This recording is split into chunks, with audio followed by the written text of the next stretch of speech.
Good morning student. शुरू करते हैं आज की क्लास। सब्जेक्ट व्यापारिक संगठन और व्यापारिक संगठन में आज का महत्वपूर्ण टॉपिक है एकाकी व्यवसाय के लाभ।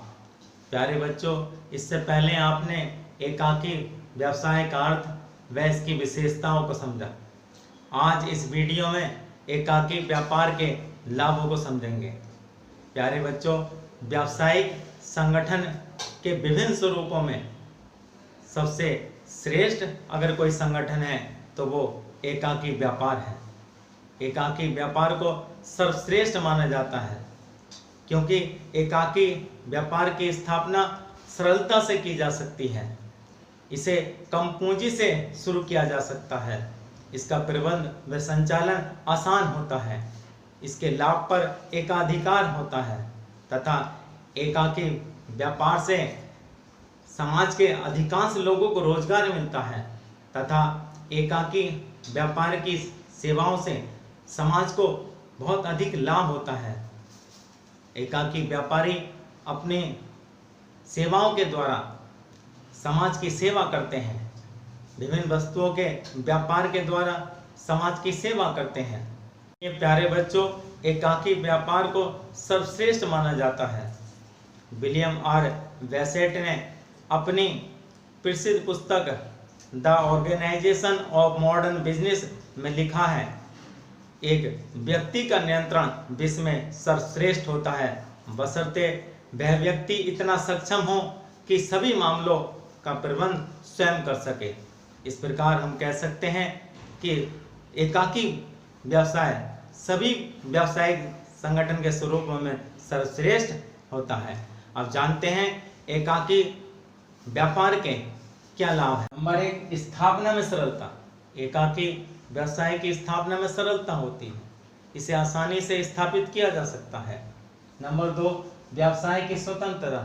एकाकी व्यवसाय में व्यवसाय की स्वतंत्रता होती है। आप जब चाहें एकाकी व्यवसाय को शुरू कर सकते हैं और जब चाहें एकाकी व्यवसाय को बंद कर सकते हैं। लाभ पर एकाधिकार। एकाकी व्यवसाय में एक स्वामी होता है, एक मालिक होता है, इसलिए उस व्यवसाय के लाभ पर पूरा अधिकार एक व्यक्ति का होता है। नंबर 4, प्रबंध में सरलता। एकाकी व्यवसाय का क्षेत्र सीमित होता है, इसलिए उसका प्रबंध आसानी से किया जा सकता है। शीघ्र निर्णय। एकाकी व्यवसाय में एक ही स्वामी होता है, इसलिए व्यवसाय के सभी निर्णय उसी को लेने पड़ते हैं और इस कारण वह निर्णय शीघ्रता से ले लेता है। गोपनीयता। एकाकी व्यवसाय का एक ही मालिक होता है, इसलिए व्यावसायिक गोपनीयता बनी रहती है। लोच।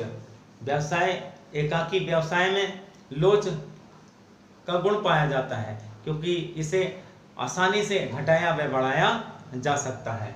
नंबर 8, मितव्ययिता। एकाकी व्यापार कम पूंजी से शुरू किया जा सकता है। इसके प्रबंध व संचालन में बहुत अधिक खर्च नहीं आता है। इसे कम खर्चे से भी संचालित किया जा सकता है, इसलिए एकाकी व्यापार में मितव्ययिता का गुण पाया जाता है। नंबर 9, प्रत्यक्ष संपर्क। एकाकी व्यापार में एक लाभ ये होता है कि ग्राहकों से, कर्मचारियों से प्रत्यक्ष संपर्क होता है क्योंकि इसका जो स्वामी होता है एक ही व्यक्ति होता है और वही सारे कार्य करता है। नंबर 10, व्यक्तिगत गुणों का विकास। एकाकी व्यवसाय का स्वामी एक व्यक्ति होता है और सारे कार्य वह स्वयं करता है और जिसके कारण उसके व्यक्तिगत गुणों में विकास होता है। पैतृक ख्याति का लाभ। एकाकी व्यापारी को पैतृक ख्याति का लाभ मिलता है। अगर उसके पैतृक व्यवसाय होता है तो उसे पैतृक लाभ एकाकी व्यापारी को प्राप्त होता है। पूर्ण नियंत्रण। व्यवसाय पर एकाकी व्यापारी का पूर्ण नियंत्रण होता है क्योंकि एक ही स्वामी होता है, व्यापार का क्षेत्र सीमित होता है, इसलिए एकाकी व्यापार पर स्वामी का पूर्ण नियंत्रण होता है। ऋण मिलने में आसानी। एकाकी व्यापार में स्वामी का असीमित दायित्व होता है और इस कारण उसे ऋण मिलने में आसानी होती है। बैंक उसे आसानी से ऋण दे देती है। कर्मचारियों से घनिष्ठ संबंध। प्रत्यक्ष संपर्क होने के कारण कर्मचारी व ग्राहकों से उसका घनिष्ठ संबंध हो जाता है। नंबर 15, करों का कम बोझ। प्यारे बच्चों, कंपनी व्यवसाय, साझेदारी व्यवसाय, उस पर अधिक कर लगता है और एकाकी व्यवसाय पर कम कर लगता है। इसलिए एकाकी व्यापार का एक लाभ यह भी है कि करों का कम बोझ पड़ता है। प्यारे बच्चों, इस प्रकार आज आपको अच्छी तरह समझ में आ गया होगा कि एकाकी व्यापार के क्या क्या लाभ हैं। धन्यवाद।